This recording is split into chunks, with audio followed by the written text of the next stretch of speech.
My dad left a voicemail. "Don't bother coming, we're cutting ties." I texted back, "Understood." Then I quietly pulled my name from the business loan. They thought they could count on my brother. 1 week later, they were all panicking. Hey everyone, before we jump into today's video, I need your help. We've noticed the channel is losing some traction, and subscribing is one of the best ways you can support us. It's quick, free, and it helps us keep bringing you awesome content. Your support means the world. Let's keep this channel growing together. Thanks so much. Now let's start the video. Hey Reddit, I spent 15 years building my father's company. One day he left me a voicemail. "Don't bother coming, we're cutting ties." Then he handed my role to my brother. I didn't argue. I just walked away, took what's mine, and watched everything collapse. They backed the wrong horse. Here's how it happened. My dad, 65 male, started his equipment supply business out of a storage unit in Houston back in the 80s. 3 decades later, it was doing $4.2 million in revenue out of a 50,000-foot facility in North Dallas. I'd put in 15 years. First learning inventory during high school summers, then operations after college, and finally modernizing the whole back-end system 4 years ago. The business was solid Texas stock, industrial equipment for oil fields, construction sites, and manufacturing plants. High-end generators, specialized hydraulic systems, custom fabrication equipment, the kind of gear that keeps the Texas economy running, but nobody outside the industry ever thinks about. Our client list included most of the major players in the state's energy sector. Dad never missed a chance to remind everyone he built it from nothing, despite the $80,000 loan from my grandfather that he never paid back. He conveniently left that part out of his bootstrapping story. In today's money, that's around $200,000 of startup capital he got for free. Not exactly the self-made narrative he pushed. My brother, 27 male, Damien, was a different story. While I was counting inventory on 102-degree warehouse days, he was at SMU, then wasting time in Europe, networking. Mom and Dad paid for everything. Tuition, apartment, car.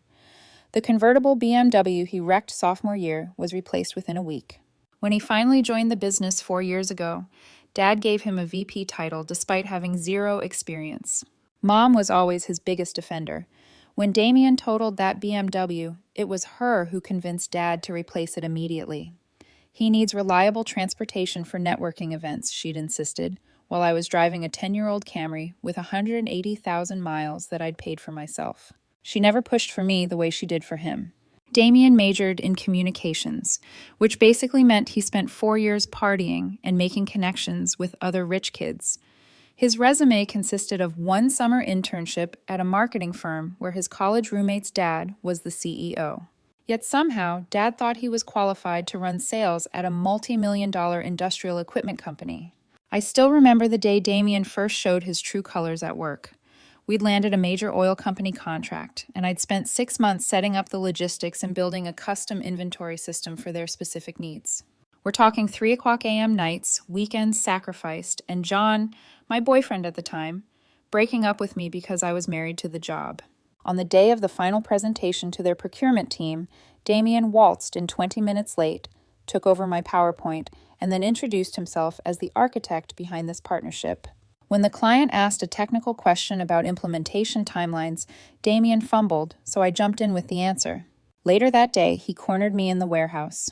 "Don't ever make me look bad in front of clients again," he said, jabbing his finger at my chest. "I just answered their question," I replied. "Next time, write it down and pass me a note. I'm the face of sales now. You're the back-end girl. Know your place." I should have quit that day.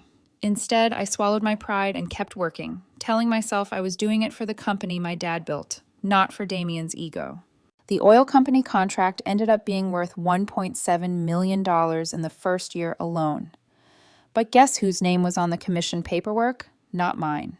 Last year, I found proof Damien was inflating his commission numbers. He'd take credit for renewals that were automatic, claim deals that other sales guys had closed, and even create phantom leads that magically converted last minute to hit quarterly targets. I showed Dad the evidence, a spreadsheet comparison that took me a week to compile, and he brushed it off as how business gets done in Texas. I'd spent the last 2 quarters quietly documenting everything, building my case, keeping receipts. I wasn't planning to use any of it, but something told me to be prepared. Call it instinct from 15 years of watching my dad operate. Then one day, I noticed my dad's missed call. It was 6:42 p.m. on a Thursday, and I'd just closed our biggest deal of the quarter without Damien's help. We weren't exactly the daily check-in type of family, so I figured it had to be something about the quarterly numbers. I hit play on the voicemail and continued packing up my stuff, half listening as I shoved my laptop into its case. Don't bother coming to the family reunion, we're cutting ties. I froze, one hand still on my laptop zipper.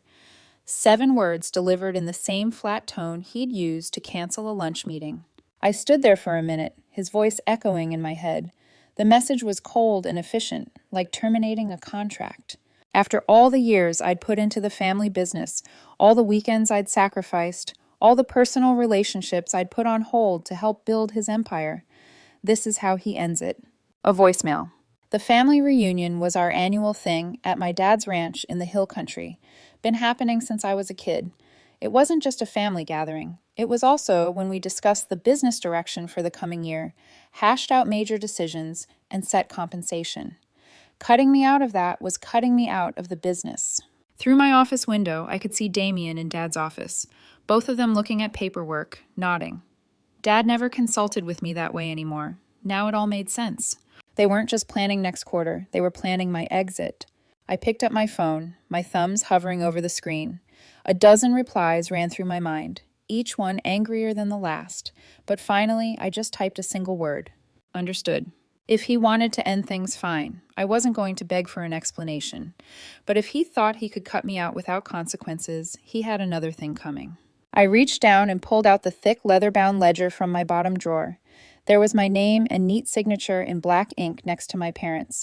With a slow, deliberate stroke, I crossed my name off.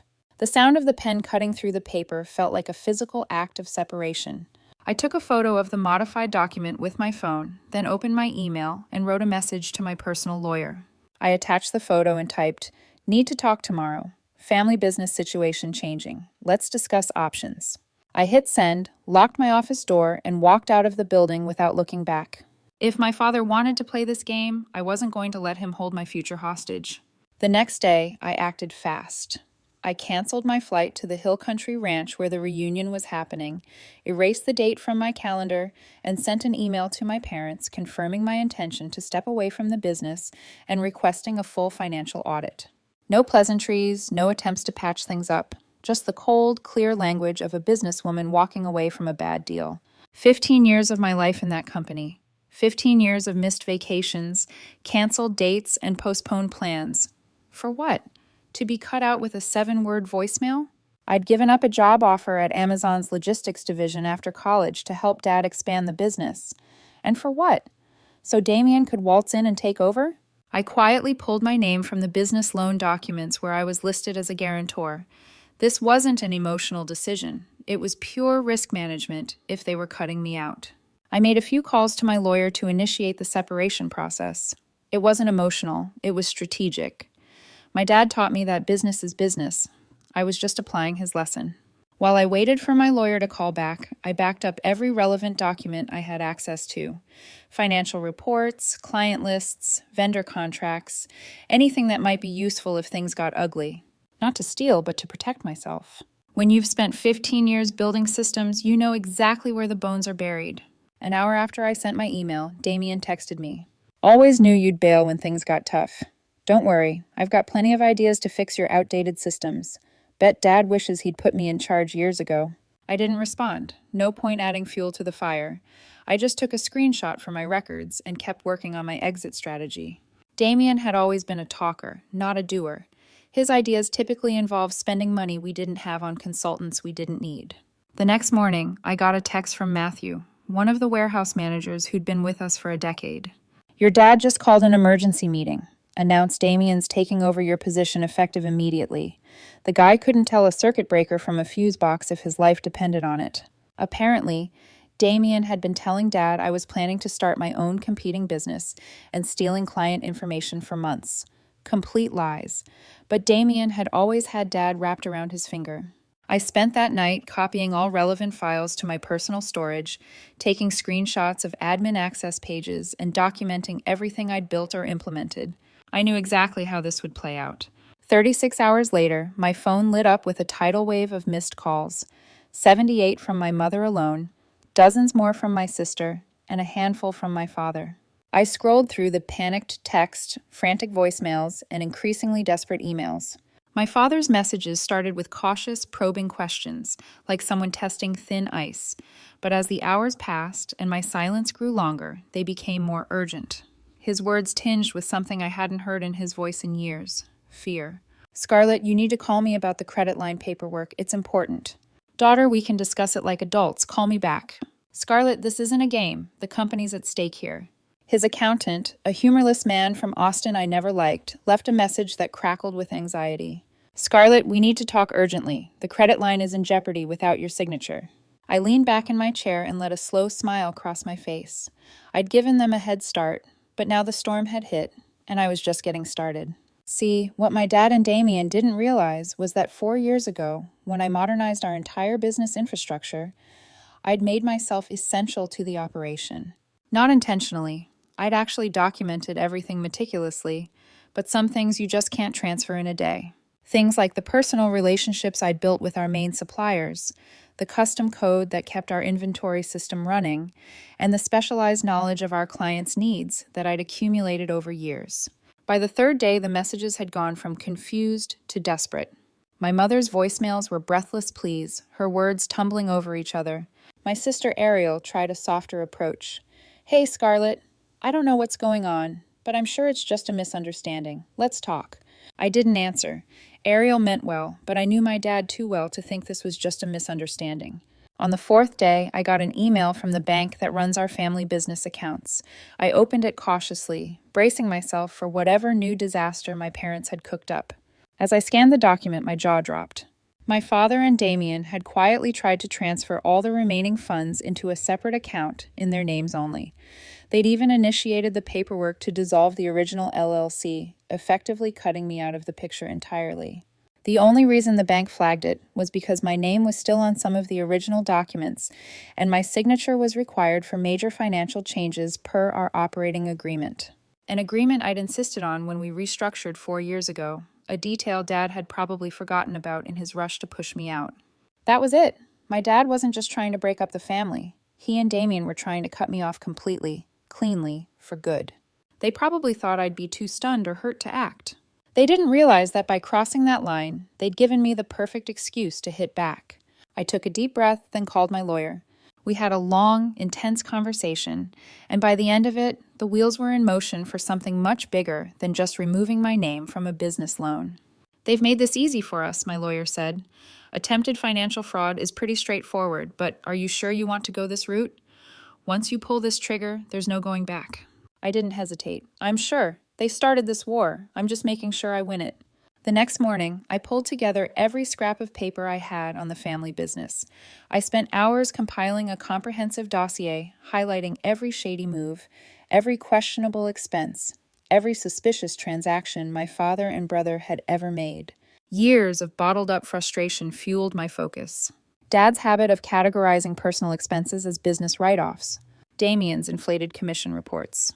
The consulting fees paid to my cousin's web design company that never actually delivered a website. The cash deals with certain vendors that mysteriously never appeared in the official books. It was all there, meticulously documented. When I was done, I had a thick, damning stack of evidence. I filed an official complaint with the bank and froze all accounts pending a full audit. I also filed a request with the IRS to investigate possible tax fraud, attaching the most incriminating pieces from my dossier. I didn't know if it would stick, but I was willing to find out. Finally, just for good measure, I sent the whole package to my father's biggest client, a longtime family friend who I knew wouldn't like the idea of being involved in a potentially fraudulent deal. Jim had known my grandfather and had given my dad his first big contract. He was old-school Texas oil money, a man who valued loyalty and straight dealing above all else. I knew he wouldn't take kindly to learning how my father had been operating. I expected retaliation, but I was prepared. I'd already secured all my personal finances, moved my assets to new accounts, and made sure my name was off any company credit lines. Let them come at me. I was no longer exposed. That night, I sat at my apartment window overlooking downtown Dallas, watching the city lights blink on. Part of me felt a twinge of regret about how things had escalated, but another part, the part that remembered every slight, every time Damien was favored, every dismissal of my contributions, felt nothing but cold satisfaction. My phone buzzed with a text from Matthew at the warehouse. Chaos here today. Your brother tried to access the inventory system and somehow managed to crash the server. Your dad's been yelling all day. Hope whatever's going on works out, Scarlett. I smiled grimly. They were learning just how much they had relied on me, and it had only been 4 days. That night my phone buzzed again. Ariel. I hesitated before answering. Scarlett, I know you're angry and I don't blame you, but can we talk? Just you and me. I paused, weighing my options. Despite everything, I didn't want to drag her into the middle of this mess. She'd always been the reasonable one, trying to keep things functional when Dad's ego flared up. All right, I finally said. Let's meet tomorrow. The next day, I met Ariel at a BBQ joint in North Dallas. She was already there, waiting at a corner table, keeping an eye on the door. When she saw me, she straightened up a bit, but her expression remained serious. Ariel had always been the bridge between me and the rest of the family. 3 years younger than me, 5 years older than Damien. She'd perfected the art of neutrality in family conflicts. Scarlett, what's going on? She asked, keeping her voice low. Dad's losing it. Mom's a wreck. They think you're trying to destroy the business. And Damien is just making everything worse, threatening to sue you left and right. She deserved to know the truth, but I didn't want to drag her deeper into the mess. They tried to cut me out completely, I said. Dad and Damien have been moving money into a separate account, trying to dissolve the LLC behind my back. I'm just making sure they can't burn me on the way out. Her eyes widened. That can't be right. Dad wouldn't just... No, there must be some mistake. But Damien... Would he? She asked pointedly. I didn't answer. I just let the silence hang. She looked away, unable to deny it. Damien had always been manipulative, even with her. He'd borrowed money from her college fund once, promising to pay it back, but never did. Dad covered it up, of course. I pushed a thin folder across the table. It contained carefully selected pages, just enough to make my point without overwhelming her. Bank transfer requests, questionable invoices, and emails where my father and Damien had explicitly asked their accountant to speed up the separation process. She flipped through the papers. Jesus Christ, this is a lot of money, Scarlett. She paused, her fingers tapping a highlighted statement. $75,000 just gone? Yes, I said, leaning back. And that's just the beginning. They've been siphoning off funds for months, maybe years. I caught a transfer of $150,000 to a private account in their names marked business development expenses. I leaned closer. Ariel, if I hadn't reacted when I did, I'd be on the hook for all of it. My name is on those loan documents and tax forms. I could have been legally liable. She closed the folder and pressed her palm flat against it. You have to talk to them, she said firmly. There's got to be another explanation. He's not usually this stupid. And Damien? I asked. She didn't answer. I gave them a chance to explain. You know what Dad did? He left me a 7-word voicemail that broke up the family. Then he put Damien in my position the very next day. Just please don't destroy everything, she said. Mom's already talking about selling the house. If this blows up, I don't know what they'll do. I'm not the one who started this, Ariel, but I promise you, I'm going to finish it. That evening, I got a notice from the bank. The freeze on the company accounts had gone through. My lawyer had leveraged the operating agreement I'd insisted on 4 years ago, the one requiring unanimous member approval for transfers exceeding $50,000, along with evidence of unauthorized transactions. The bank had flagged over $250,000 in suspicious transactions, with several large sums still pending transfer. I pictured my father and Damien in that Austin limestone office watching the numbers tick down, their carefully built financial empire unraveling by the hour. I wasn't just cutting myself loose, I was setting the whole ship on fire. I knew the business well enough to understand what a frozen account meant. Vendors wouldn't get paid. Payroll would be delayed. The line of credit they relied on for major purchases would be jeopardized. It was the corporate equivalent of a heart attack. I woke up the next morning to my phone buzzing like crazy. My email inbox was flooded with notifications from the bank, my lawyer, and panicked messages from my father's accountant. The audit had come sooner than expected, and it was clearly making waves. I scrolled through the latest updates from the bank. They'd frozen over $400,000 in assets across several accounts, and flagged another $200,000 in unexplained withdrawals going back 6 months. It was a financial strangle, enough to shut down the business operations completely. My father had left 3 voicemails overnight, each one more desperate than the last. "Scarlett, please. I don't know what you think you know, but you're making a terrible mistake. Call me back immediately. We can work this out." I deleted the messages without responding. An hour later, Ariel called again. "Scarlett, what did you do?" she asked, her voice steady but strained. "I did what I had to do," I replied evenly. "They're freaking out, Scarlett. Dad's talking about lawyers, about pressing charges for sabotage. Mom's in full panic mode, and Damien is making wild promises about fixing everything if they just give him full control." I wasn't surprised. They'd never been good at handling it when their plans went sideways. I gave them a chance. Dad made his move, Damien took my position, and I made my countermove. I'm not backing down. There was a long silence on the other end. "Fine, meet with them," she said finally. "One last time, for me." I hesitated. I owed Ariel at least that much. "All right," I said, "but this is the last time." As I hung up, my lawyer called with an update. The bank's preliminary audit had already turned up enough red flags to warrant a more thorough investigation. "My father and Damien are looking at potential fraud charges if things keep going this way," he said. "You need to decide how far you want to take this. Right now you've got leverage. They're scared. This might be the time to negotiate a settlement that cuts you loose with your fair share." I considered it. A settlement would be cleaner, faster. But something in me resisted. This wasn't just about money anymore. We met at my parents' house in North Dallas that night. I'd grown up in this house, spent my teenage years in the bedroom upstairs, brought John, back when he was just my boyfriend, to dinner at that dining table. Now it felt like enemy territory. My mother opened the door with a forced smile and quick hug. She looked tired. Inside, my father was standing in the living room, arms crossed, looking like he owned the world. Damien sat in the leather chair like it was a throne, legs spread wide, feigning confidence despite the situation. "Sit down," my father demanded. I dropped into a chair, noting how every family photo featured Damien front and center, with me pushed to the side. Had it always been that way, or was I just noticing it now? "So, what's this about?" I asked. My father turned to me, face flushed. "What the hell do you think you're doing, Scarlett? Freezing the accounts, getting an audit? You're trying to destroy everything I built." I met his gaze directly. "I'm destroying things after you tried to cut me out without warning. You think I wouldn't notice $250,000 disappearing into a private account? You think I'm just going to sit back while you and Damien gut the company I helped build?" Damien stood up, pointing at me. "You've always been resentful of Dad's success. You've been trying to undermine me from day one." My father's face hardened. "You have no idea what you've done," he said. "I've got deals in the pipeline, investments in place. Damien has relationships with new clients. If you freeze these accounts, it could ruin everything." "That's not my problem," I shot back.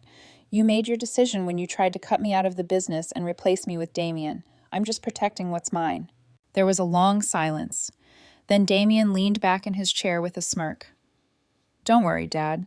I'll modernize the company now that Scarlett's out of the way. Her systems are ancient. I've got contacts at Oracle who can set us up with real enterprise solutions." I laughed. Damien had never even logged into our inventory system, let alone understood it. "Damien's right," my father said. "We were planning to update the whole operation anyway. This is just accelerating the timeline."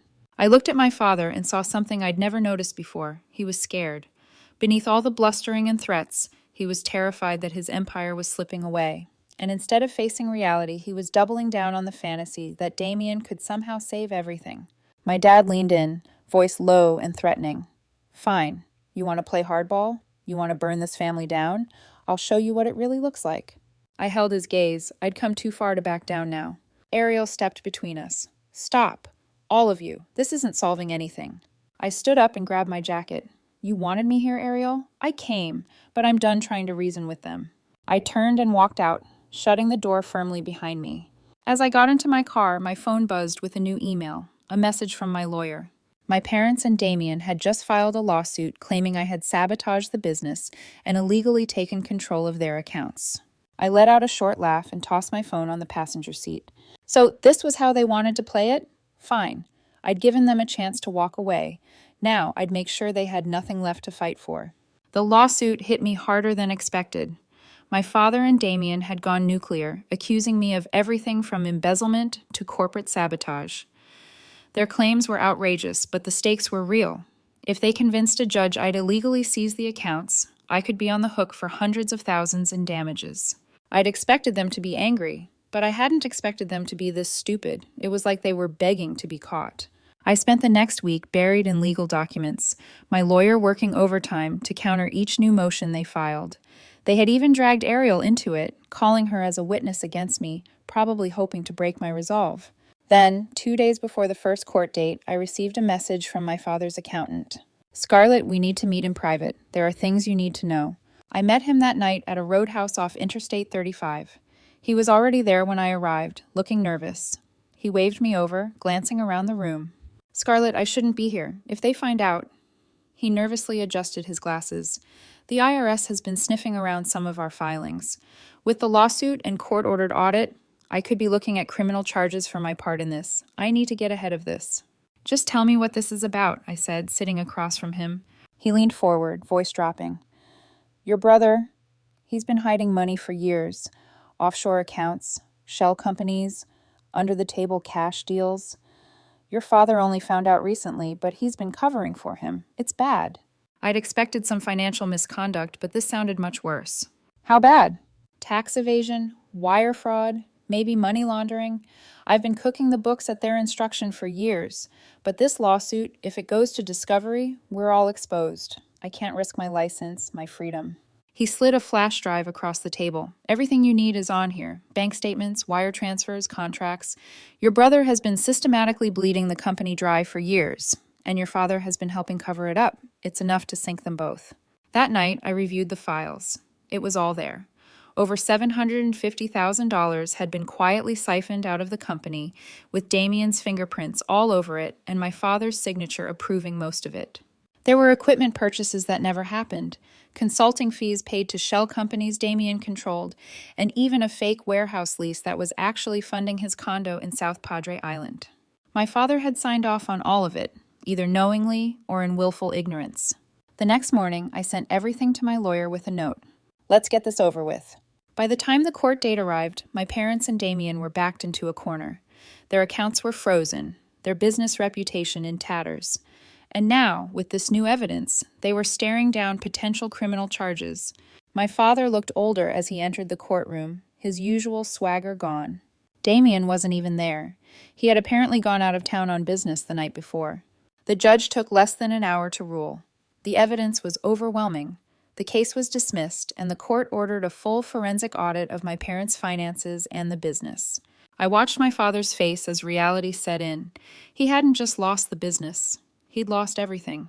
Outside the courtroom, he approached me, shoulders slumped. "Scarlett, you have to believe me. I didn't know how bad it was with Damien. I was just trying to protect him. For a moment, I almost felt sorry for him. Almost." "You chose him over me," I said quietly. "Every time, and now you're paying for it." I walked away, leaving him standing there, suddenly looking every one of his 68 years. A week later, Ariel called. She'd found our parents a small apartment in Arlington. She didn't ask for my help, and I didn't offer it, but I sent them enough for 3 months' rent, more for her sake than theirs. "Did you know about Damien? He's ruined them, Scarlett, and they let him do it. They chose him over you, over me, over everything Dad spent his life building." I could hear the hurt in her voice. It wasn't just me who'd been betrayed. As for the business, it had imploded completely. The audit revealed that Damien had been siphoning money for years. The company was deeply in debt, and most of their major clients had jumped ship when the scandal hit the Dallas business press. The warehouse was shuttered, the equipment sold at auction. Damien had disappeared. Last Ariel heard, he was in Mexico, ignoring their calls with about $300,000 of the company's money. I signed the final papers dissolving my connection to the business, severing the last financial ties between us. With my settlement money and industry connections, I was already 6 weeks into establishing my own operation in Oklahoma City. Different state, different market, similar industry. I'd secured a modest warehouse space, brought over 2 trusted employees from the Dallas operation, and started building something that was entirely mine. No family drama, no nepotism, just sound business practices. 3 months later, my father called directly. His voice was different, subdued, but still with that undertone of entitlement. "Scarlett, we need to talk. Your mother and I, we've hit a rough patch. Damien has cleaned us out and disappeared. We were wrong. We need your help to rebuild the business. I let his words hang in the air. Part of me felt vindicated. The other part was just tired of the whole thing. I'm sorry, Dad. That chapter of my life is closed. Come on, daughter. We have nothing left. We were wrong about you. Wrong about Damien. We can start over. Rebuild the business together. The right way this time. I still have connections across Texas. I took a deep breath. No, you made your choice. Now you have to live with it. I've moved on. Your mother needs her medication. The insurance... His voice broke for a moment. I felt a twinge in my chest, but quickly suppressed it. He'd been manipulating me for years with guilt. Not this time. I already talked to Ariel about that. She's handling Mom's prescriptions through her clinic. You'll be fine. You can't just abandon your family, Scarlett, after all I've done for you. I almost laughed at that. All you've done for me, Dad? I worked 15 years building your company while you handed everything to Damien on a silver platter. I'm done. I hung up and blocked his number. Maybe someday I'd be ready to have them in my life again in some small way, but I would never again tie my future to their judgment or put my financial security in their hands. My father taught me one valuable lesson after all. Business is business. Family is something else entirely. What do you guys think? Did I do the right thing by refusing to help them start over? Sup, guys? It's been a while. Just wanted to let you know an update is coming soon. A lot went down. Stay tuned. Hey again, Reddit. It's been 6 months since my main post, and let me tell you, things went insane. Yesterday, the Dallas Morning News ran a story about a prominent local businessman's son being arrested in Puerto Vallarta. Yes, that was Damien. Local authorities picked him up at a beachfront condo where he'd been living under a fake name for the past 6 months. He's been extradited back to Texas and charged with wire fraud, tax evasion, and money laundering. The DA is talking 15 to 20 years if convicted on all counts. The paper made it sound like he'd been caught during a routine investigation, like maybe he got sloppy, or someone recognized him, or he pissed off the wrong person down there. He didn't. What the article didn't mention was that his location, evidence of his financial crimes, and a comprehensive paper trail documenting every illegal transaction had been delivered to the FBI, IRS Criminal Investigation Division, and Texas Department of Banking exactly 30 days before his arrest, by me. When Damien disappeared to Mexico, I knew the game wasn't over. Half-finished jobs irritate me. Always have. So, while my parents were crying to Ariel about their lost fortune, I quietly hired a private investigator in Mexico City who specializes in finding people who don't want to be found. Took 2 months and cost me $45,000. But he located Damien living in a $7,000 per month oceanfront condo, driving a new Porsche, and dating a local restaurant owner. The PI sent me photos of Damien lounging by the pool and laughing like he didn't have a care in the world, like he hadn't destroyed our family business and left our parents destitute. Basic lifestyle surveillance confirmed it was him. The PI got me his alias. He was going by Jack Stevens, his new phone number, and his banking information. From there, I built a comprehensive case. Turned out those offshore accounts the accountant had flagged were just the tip of the iceberg. Damien had been siphoning company funds since day one and had set up an elaborate network of shell companies to hide the money. He'd created fake vendor accounts that charged our company for non-existent services, set up dummy corporations in Nevada and Wyoming to receive consulting fees, even had a fake property management company that supposedly leased equipment to us, equipment we already owned. The full amount was close to $1.2 million, significantly more than the $300,000 my parents initially thought. I didn't do this for justice. I didn't do it to help my parents recover their money. I did it because I finish what I start. When I had everything in place, bank records, transfer confirmations, IP logs from his account login, even photos of him accessing the accounts from his Mexico hideout, I put together 3 identical packages. One for the FBI's Financial Crimes Unit, one for IRS Criminal Investigations, and one for the State Banking Commission. I added a detailed timeline, contact information for all relevant witnesses, including our family accountant, who was more than willing to cooperate to save his own skin, and a roadmap for prosecution. Then I sent them certified mail, no return address, and waited. I didn't expect them to move so quickly. Federal agencies typically take their time with white-collar cases, but apparently the evidence was too solid to ignore. Maybe they had him on their radar already for other scams. Either way, they moved. Either way, they moved. The FBI agent leading the case called me yesterday. Apparently, my name was all over the financial documents as the former operations director, so they wanted a statement. I gave them what they needed. They don't know I was the one who delivered the evidence, and they don't need to. Damien's facing federal charges now. According to his court-appointed attorney, it seems like his Mexico money didn't last long enough to hire a decent lawyer. He's trying to make a deal, offering to testify against our father for a reduced sentence. Classic Damien, always looking for the easy way out. Dad will likely face charges too. While he might get a slightly lighter sentence since Damien was the primary architect, at his age, even a 5-year sentence could mean spending his remaining good years behind bars. My parents' remaining assets have been frozen pending the outcome of the case. Ariel says they might lose the apartment I paid for. She asked if I'd help them again. I didn't. The old company is officially dead. Its assets were liquidated months ago. Its reputation buried. My new operation in Oklahoma crossed the $1 million revenue mark last quarter. I've hired good people, implemented solid systems, and built something clean and functional from the ground up. No family drama, no hidden agendas, no Damien. He'll spend years in federal prison wondering who built the case against him. Was it the accountant, a vengeful client, some random banker who spotted irregularities? It'll eat at him daily, but he'll never know it was me. He'll never know I tracked his every move, documented his crimes methodically, and handed him to the feds on a silver platter. He'll never understand the level of detail and planning that went into his downfall. Some might call it revenge. I just call it closing the loop. As for my parents, they made their choice when they cut me out with that 7-word voicemail. They'll have to live with the consequences. Ariel's still caught in the middle, and I help her when I can, but that chapter with my parents is closed for good. John called me the night the morning news story broke. He didn't say, "I told you so." He didn't ask for details I couldn't give. He just said, "I'm proud of you. Come home." We drifted apart years ago when I was married to the job, but after the dust began to settle, we found our way back. It wasn't dramatic, no grand speeches, no fireworks, just 2 people deciding to try again, to rebuild with honesty where ambition had once crowded everything else out. When I moved to Oklahoma City, John started spending most weekends there.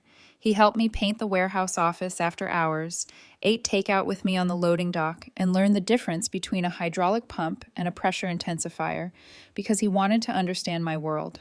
Somewhere between vendor calls and late-night inventory counts, the distance we'd let grow between us shrank to nothing. Now he keeps a key on his ring and a spare set of steel-toe boots by my door.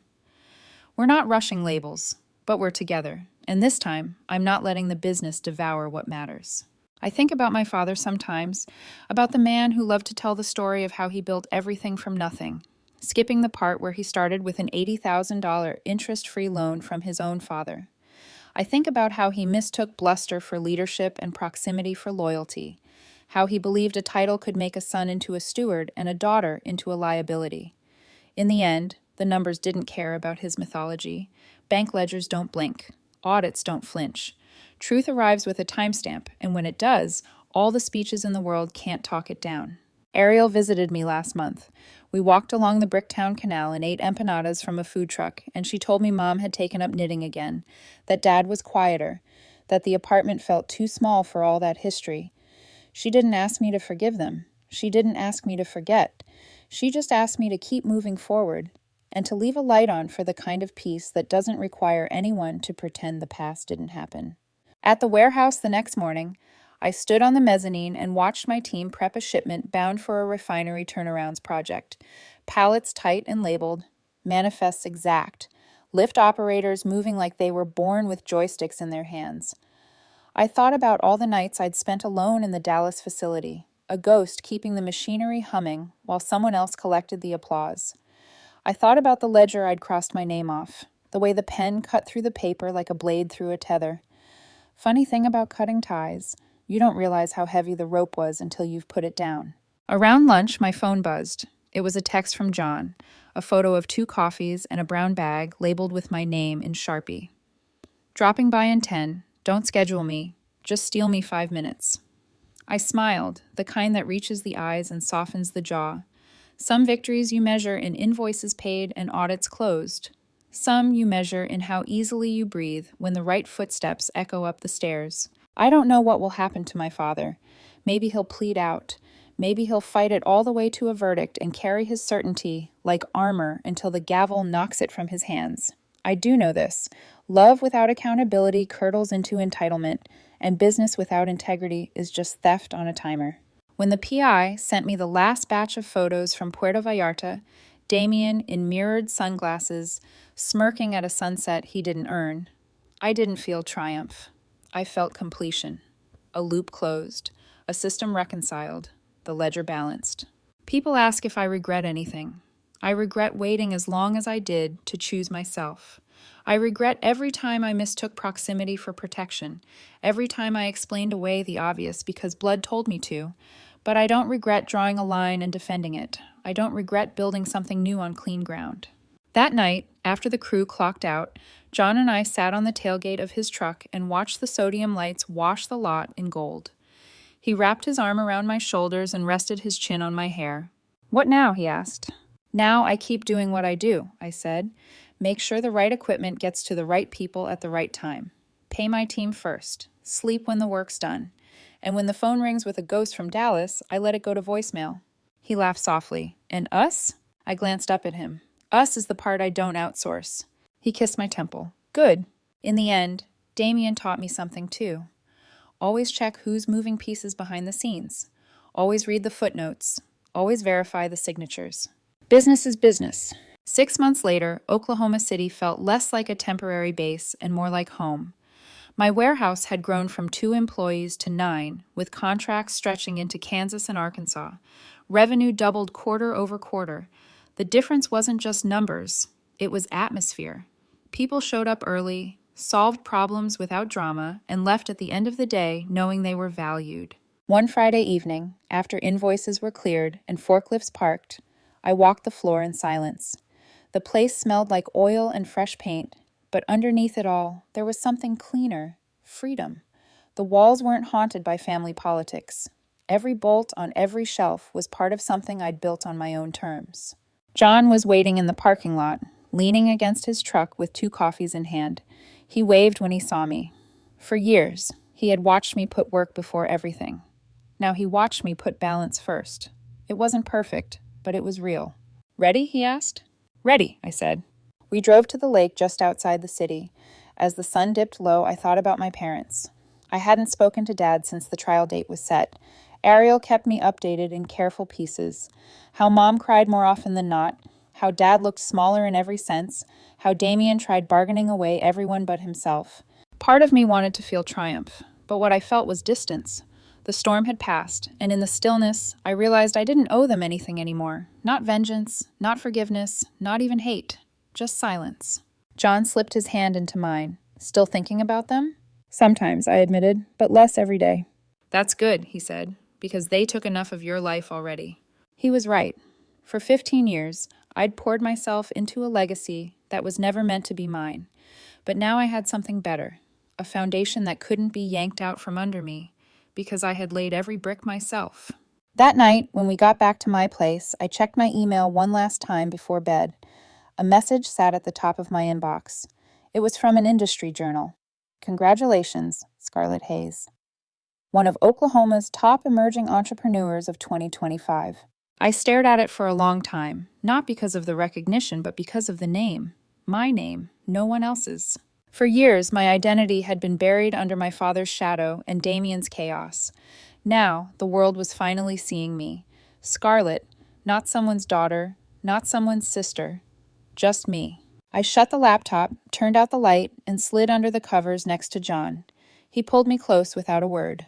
For the first time in years, I fell asleep not wondering what the next battle would be, only what I'd build next. Because business is business, and life, finally, was mine.